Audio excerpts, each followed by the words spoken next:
আসসালামু আলাইকুম আব্বুজান, আপনার হাতে এগুলো কি? ওয়ালাইকুম আসসালাম। এগুলো হলো খেজুরের প্যাকেট। তুমি তো সাহরি এবং ইফতারে খেজুর খেতে খুব ভালোবাসো, তাই আমি তোমার জন্য খেজুর কিনে এনেছি। আর এটা হচ্ছে লিস্ট, মামুনি।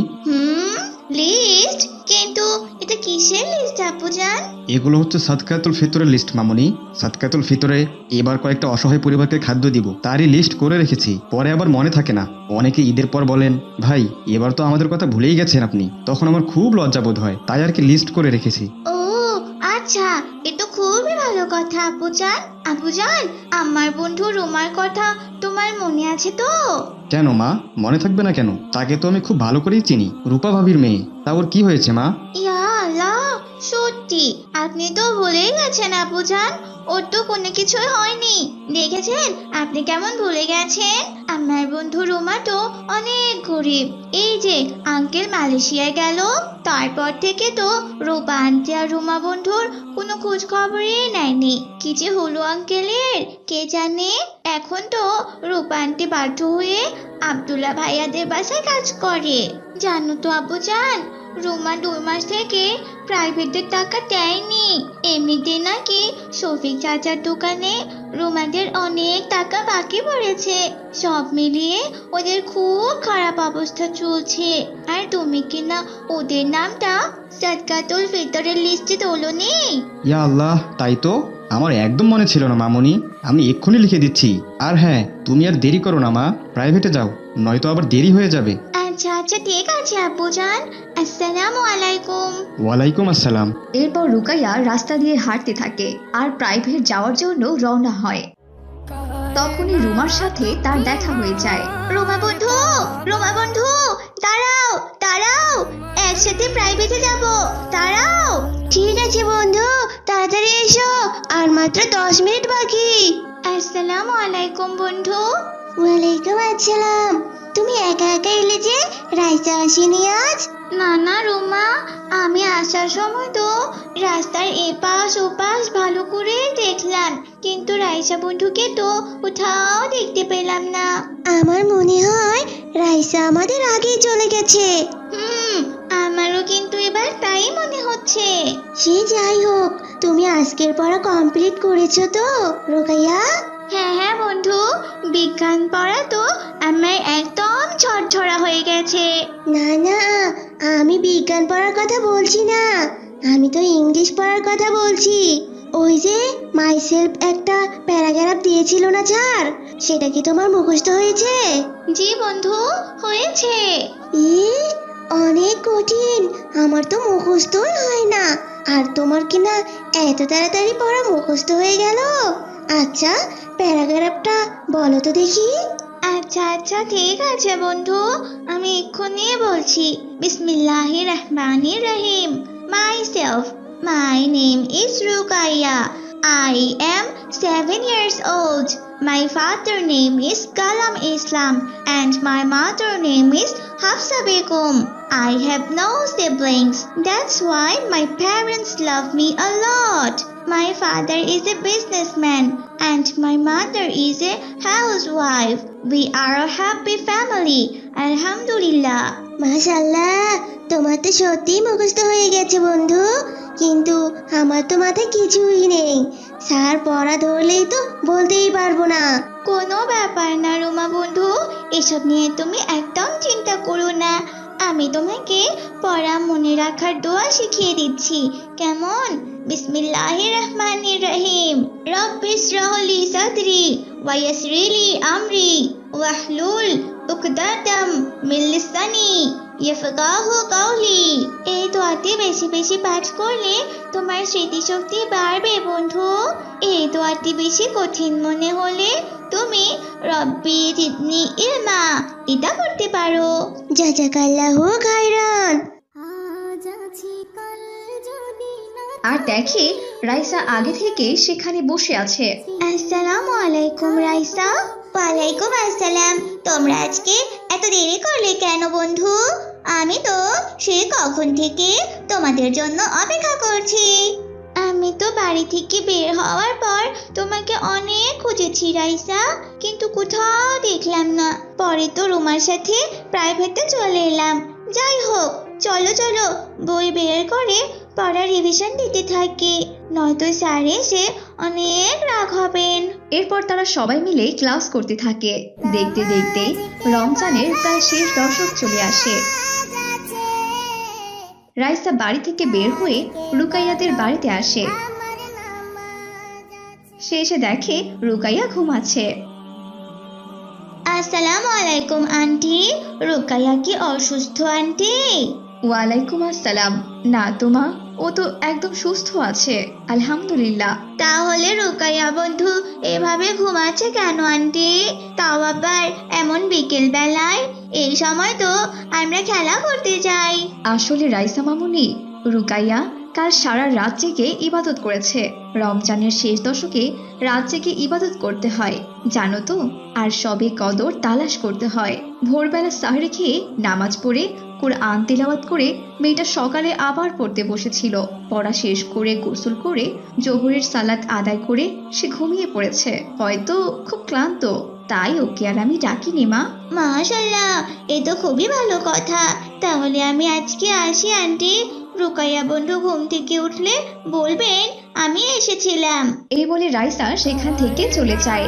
আর যাওয়ার পথে দেখে রুমা একটা মেয়েকে মেহেদি পরিয়ে দিচ্ছে।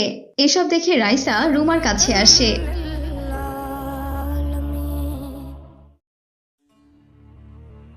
আসসালামু আলাইকুম রুমা বন্ধু। ওয়ালাইকুম আসসালাম। আরে রাইসা বন্ধু, বসো বসো। মাশাআল্লাহ, তুমি তো দেখছি অনেক সুন্দর করে মেহেদি দিয়ে দিতে পারো।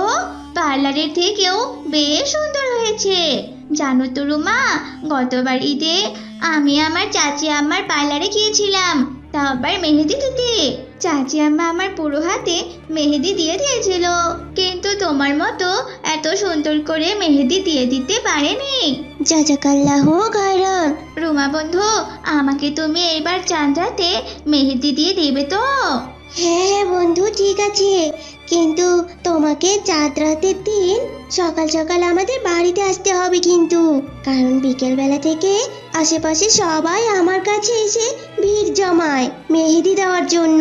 সবাইকে মেহেদি পরাতে পরাতে আমার 12টা বেজে যায়। বাবা রে বাবা, খুব হাত ব্যথা করে, কিন্তু আমি তবু সবাইকে মেহেদি পরিয়ে দেই।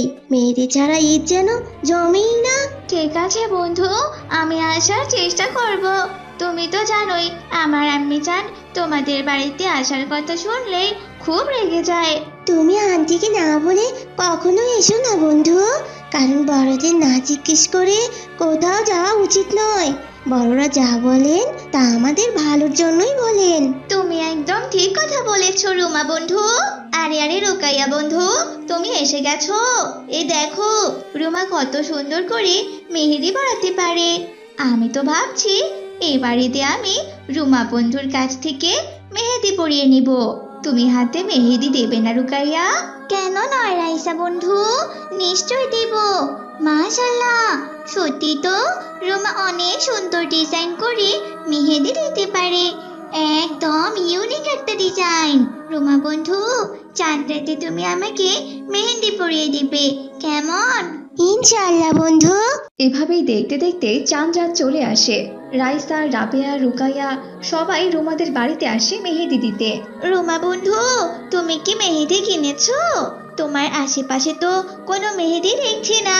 আমি মেহেদি কিনিনি রুকাইয়া, আম্মি জান বলেছেন বাজার করে টাকা বাঁচলে আমার জন্য একটা কোন মেহেদি নিয়ে আসবে।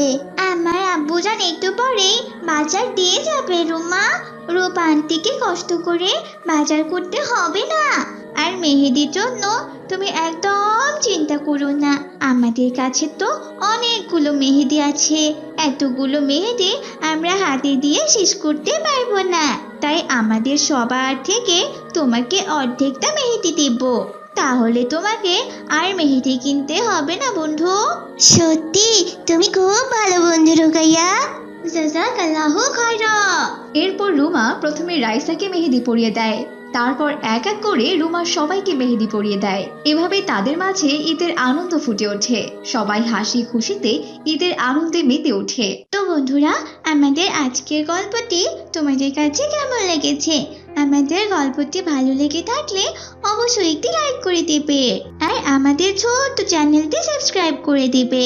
তাছাড়া তোমরা কে কে আজকে রোজা রেখেছো তা কিন্তু অবশ্যই আমাদের জানাবে। কেমন? দেখা হবে পরের কোনো ভিডিওতে। সেই পর্যন্ত সবাই সুস্থ থেকো, ভালো থেকো। আল্লাহ হাফেজ। মেঘমালা আকাশে উড়ে উড়ে যায়। বাবা ওমর, তুমি খাবার খেয়ে নাও। তোমার খাওয়া শেষ হলেই আমি কাজে চলে যাব। আচ্ছা আম্মি জান, আজকে তুমি কি রান্না করেছো? তেমন কিছুই না বাবা, পাতাকপি ভাজি করেছি। আম্মি জান, আমার এসব খাবার খেতে একদমই ভালো লাগে না। পাতাকপি ভাজি আমার একদম অপছন্দ। দয়া করে আমাকে আপনি একটা ডিম ভেজে দিন। বাবা, ডিম তো শেষ হয়ে গেছে। কষ্ট করে পাতাকপি ভাজি দিয়ে খেয়ে নাও। কদিন পরেই তো রোজা, তখন আর তোমাদের খাবারের কোনো কষ্ট হবে না। মোড়ল সাহেব তো রোজা থাকবেন, তাদের বেঁচে যাওয়া খাবারগুলো আমি নিয়ে আসতে পারবো। আর তোমরা একটু ভালো মন্দ খাবার খেতে পারবে। কেমন? আচ্ছা আচ্ছা, ঠিক আছে আম্মি জান, তাহলে আমি পাতাকপি ভাজি দিয়ে খেয়ে নিচ্ছি। আচ্ছা বাবা, ঠিক আছে। আর শোনো, রুকাইয়া মাদ্রাসা থেকে এলে ওকে খেয়ে নিতে বলবে। কেমন? সকালে না খেয়ে মাদ্রাসায় গেছে মেয়েটা। ইস, আজ যদি তোমাদের বাবা বেঁচে থাকতেন তাহলে উনি সবার আগে তোমাদের জন্য ভালো ভালো খাবারের ব্যবস্থা করতেন। যাই হোক, আমি তবে এবার আসি বাবা। এই বলে আয়েশা সেখান থেকে চলে যায়। আর আব্দুল্লাহ খাবার খেয়ে বাসন মাজতে থাকে। ঠিক তখনই তার ছোট্ট বোন সেখানে চলে আসে। আসসালামু আলাইকুম ভাইয়া। তুমি বাসন মাজছো কেন ভাইয়া? আম্মি জান কোথায়? ওয়ালাইকুম আসসালাম। আম্মি জান তো কাজে চলে গেছে বোন। আম্মি জানের কষ্টটা যাতে একটু কমে যায় তাই আমি বাসন মাজছি। আমার বাসন মাজা শেষ হলে তুমি খাবার খেয়ে নিও বোন। আম্মি জান আমাকে বলে দিয়েছেন তুমি বাসায় ফিরলে আমি যেন তোমাকে খাবার দেই। জাযাকাল্লাহু খায়রা। এভাবেই দিন কাটতে থাকে। যদি না থাকি দুনিয়ায়। একদিন রুকাইয়া আব্দুল্লাহকে বলে, আচ্ছা ভাইয়া, কদিন পরে তো রোজার মাস। এই রমজানে কি আমরা একটু ভালো ভালো খাবার খেতে পারবো না?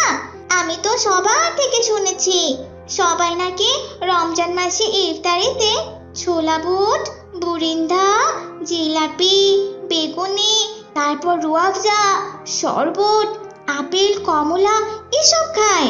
নাম শুনে তো প্রাণটা একদম জুড়িয়ে যায়, কিন্তু কখনোই প্রাণ ভরে খেতে পারি না। এবার আমরা ভালো ভালো ইফতার দিয়ে রোজা ভাঙতে পারবো তো ভাইয়া? নিশ্চয়ই পারবো বোন, ইনশাল্লাহ। আল্লাহ তাআলা নিশ্চয় কিছু একটা ব্যবস্থা করে দেবেন। ইনশাল্লাহ। তারা দুই ভাই বোন যখন এভাবে গল্প করছিল ঠিক তখনই সেখানে আয়েশা চলে আসে। আসসালামু আলাইকুম আম্মি জান, আপনি চলে এসেছেন? ওয়ালাইকুম আসসালাম। জি মা, তুমি তোমার ভাইয়ার সাথে কোনো রকম দুষ্টুমি করনি তো? জি না আম্মি জান, আমি একদম দুষ্টুমি করিনি। আচ্ছা আম্মি জান, আপনার হাতিগুলো কি? এগুলো এগুলো হচ্ছে খাবার। আসলে কাল প্রথম রোজা, তাই মালকিন আমাকে এই খাবারগুলো দিয়েছেন। কিন্তু আম্মি জান, এই খাবারগুলো থেকে কেমন যেন গন্ধ বের হচ্ছে। মনে হচ্ছে খাবারগুলো নষ্ট হয়ে গেছে। আসলে এগুলো পরশুদিনের বাসি খাবার মা, ফ্রিজে ছিল। এগুলোই মালকিন আমার জন্য ফ্রিজ থেকে বের করে রেখেছিল। বাইরে যা গরম পড়েছে না, হয়তো অতিরিক্ত গরমের কারণে খাবারগুলো থেকে এমন গন্ধ বের হচ্ছে। তুমি বসো, আমি খাবারগুলো গরম করতে চাই। এই বলে আয়েশা খাবারগুলো গরম করতে থাকে। দেখতে দেখতে সেহরির সময় হয়ে আসে। নামাজকে বলো না তার দুই ছেলে মেয়েকে ঘুম থেকে ডেকে সেহরি খেতে দেয়। কাজকে বলো আমার নাম। তারা দুই ভাই বোন সেহরি খেয়ে সালাত আদায় করে ঘুমিয়ে পড়ে। উড়ে উড়ে যায়। আয়েশাও সালাত আদায় করে শুয়ে পড়ে আর আনমনে ভাবতে থাকে, বাচ্চাগুলোকে তো খাবার খাওয়ালাম, কিন্তু মনটা কেন জানি না একদম শান্ত হচ্ছে না। আর হবেই বা কি করে? মেয়েটা আমার কত ছোট, ওকে একটু ভালো ইফতারও এনে দিতে পারি না আমি। ছোট্ট বাচ্চাগুলোর তবুও যেন কোনো অভিযোগ নেই। হে আল্লাহ, তুমি একটা ব্যবস্থা করে দিও যাতে আমি এই পবিত্র মাসে আমার বাচ্চাদের একটু ভালো মন্দ খাবার খাওয়াতে পারি। এভাবেই চিন্তা ভাবনা করতে করতে এক পর্যায়ে আয়েশা ঘুমিয়ে পড়ে। দেখতে দেখতে সকাল হয়ে যায়। সকালে রুকাইয়া তার মাকে বলে, আম্মি জান, আমাদের মাদ্রাসায় বলেছে খিজুর দিয়ে ইফতারি করা নাকি সুন্নাত। তাই আমিও খিজুর দিয়ে আমার রোজা ভাঙতে চাই। আর হ্যাঁ, তার সাথে যেন মজার মজার ইফতার আর শরবত থাকে। আচ্ছা আচ্ছা মা, ঠিক আছে, আমি দেখছি কি করা যায়। এই বলে আয়শা কাজে চলে যায়। আসসালামু আলাইকুম মোড়ল সাহেব, আমি আপনাকে একটা কথা বলতে আসলাম। ওয়ালাইকুম আসসালাম। হ্যাঁ, বলো কি বলবে। আমি আবার বাজারে যাব। আসলে সাহেব, আপনি তো জানেন রমজান মাস চলছে, সবারই সেহরি আর ইফতারিতে ভালো মন্দ খাবার খেতে হয়। ঠিক তেমনি আমিও চাই একটু ভালো মন্দ ইফতার এনে আমার ছেলে মেয়েকে খাওয়াতে। তাই আপনি যদি কিছু মনে না করেন, তাহলে আপনি আমাকে এই মাসের বেতনটা আজকেই দিয়ে দিন। এতে করে আমি আমার ছেলে মেয়েদেরকে ভালো ভালো ইফতার এনে খাওয়াতে পারবো। ওরা যে শরবত আর খেজুর দিয়ে রোজা খুলতে চেয়েছে। আরে তাতে কি হয়েছে? ওরা যা চাইবে তাই কি দিতে হবে নাকি? কি সব খেজুর দিয়ে রোজা খুলবে? খবরে কি শুনোনি যে খেজুরের পরিবর্তে বড়ই দিয়ে ইফতার করতে বলা হয়েছে? আবার নাকি শরবত খাবে। সাদা পানি দিয়ে ইফতার খুললেই তো হয়। অভাবের সংসারে এত খাই খাই কেন? আসলে ওরা খুব একটা ভালো মন্দ খাবার খায় না। মেহেরবানি করে আপনি আমার বেতনের টাকাগুলো দিয়ে দিন। আমি তো আর আপনার থেকে সাহায্য চাচ্ছি না, আমার নিজের কাজের টাকাই তো চাইছি। কোনো টাকা দিতে পারবো না। কাজ শেষ করে চলে যা। মাস শেষ হলে একবারই টাকা পাবি। এখন যা তো যা। রোজা রেখে এত কথা বলতে পারবো না। এ কি, পবিত্র রমজান মাসে কিনা আপনার মধ্যে বিন্দুমাত্র পরিবর্তনও আসেনি? আল্লাহ আপনাকে হেদায়েত করুক, আপনার মতো অহংকারী লোককে একটু বোঝার তৌফিক দিক। আমার বাড়িতে কাজ করে তুই আমাকেই অহংকারী বললি আয়শা? ঠিক আছে, তোকে আর আমার বাড়িতে কাজ করতে হবে না। তুই এখান থেকে চলে যা এখন। মোড়লের কথায় কষ্ট পেয়ে আয়েশা বাড়িতে আসে আর তার ছেলে মেয়েদের সাথে নিজের সব কষ্ট ভাগাভাগি করে নেয়। রুকাইয়া আর ওমর মায়ের এমন কষ্ট দেখে তাকে সান্ত্বনা দেয়। তুমি আর কষ্ট পেও না মা, আমাদের তো এতদিন থেকে আল্লাহ তাআলাই খাবার খাইয়েছেন, এবারও আমাদের রিজিকের ব্যবস্থা তিনিই করে দেবেন ইনশাআল্লাহ। হাসবুনাল্লাহু ওয়া নিমাল ওয়াকিল, অর্থাৎ আমার জন্য আমার আল্লাহই যথেষ্ট। জি মা, রুকাইয়া একদম ঠিক কথাই বলেছেন। বিপদে ধৈর্য ধারণ করা উচিত, আর ভালো খারাপ সব পরিস্থিতিতে আমাদের মহান আল্লাহ তাআলার শুকর আদায় করা উচিত। তাছাড়া তুমি চিন্তা করছো কেন বলো তো? আমি তো আছি, আমি তোমাকে কাজ করে খাওয়াবো মা। ইয়া আল্লাহ, তুমি সাহায্য করো। বাবা ওমর, তোমার এখন খেলার বয়স, তুমি ছোট্ট ছোট্ট হাত পা দিয়ে খেলাধুলা করবে। সেই বয়সে আমি তোমাকে কাজ করতে দিতে পারবো না বাবা। আচ্ছা আম্মিজান, ঠিক আছে, দেখা যাক কি হয়। নিশ্চয়ই আল্লাহ তাআলা উত্তম পরিকল্পনাকারী। ঠিক আছে আম্মিজান, তোমরা থাকো, আমি মসজিদে যাই। ইফতারটা আজকে না হয় মসজিদেই করব, আর পারলে তোমাদের জন্য নিয়ে আসব।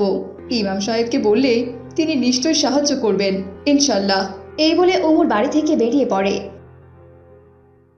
কিছু দূর যেতেই ওমর দেখে একটি লোক রোড অ্যাক্সিডেন্ট করে পড়ে আছেন আর তার শরীরে অনেক ক্ষত হয়েছে। ইয়া আল্লাহ, আঙ্কেলটা তো অ্যাক্সিডেন্ট করেছেন। আশেপাশে তো আমি কাউকেই দেখতে পাচ্ছি না, সবাই হয়তো এতক্ষণে ইফতার করতে চলে গেছে। যাই, লোকটিকে আমি বাড়িতে নিয়ে যাই। এরপর ওমর অসুস্থ ব্যক্তিকে বাড়িতে নিয়ে আসে আর তার মাকে সব কথা খুলে বলে। আশা ডাক্তার ডেকে লোকটির চিকিৎসা করায়। এভাবেই 2 দিন কেটে যায়। লোকটির জ্ঞানও ফিরে আসে। ইয়া আল্লাহ, এ আমি কোথায়, কার বাড়িতে এসেছি? এটা আমাদের বাসা আঙ্কেল। কিন্তু কিন্তু আমি এখানে কি করছি? এরপর আব্দুল্লাহ তাকে অ্যাক্সিডেন্টের ব্যাপারে সব কথা খুলে বলে। আল্লাহ তাআলার লাখ লাখ শুকরিয়া যে আমি এখনো জীবিত আছি, আর তোমাদেরকে অনেক ধন্যবাদ আমাকে সাহায্য এবং সেবা যত্ন করে সুস্থ করে তোলার জন্য। কিন্তু তোমরা 2 ভাই বোন ছাড়া এখানে তো আর কাউকে দেখতে পাচ্ছি না। আসলে এই বাড়িতে আমি, আমার ভাইয়া আর আমার আম্মি জান থাকি।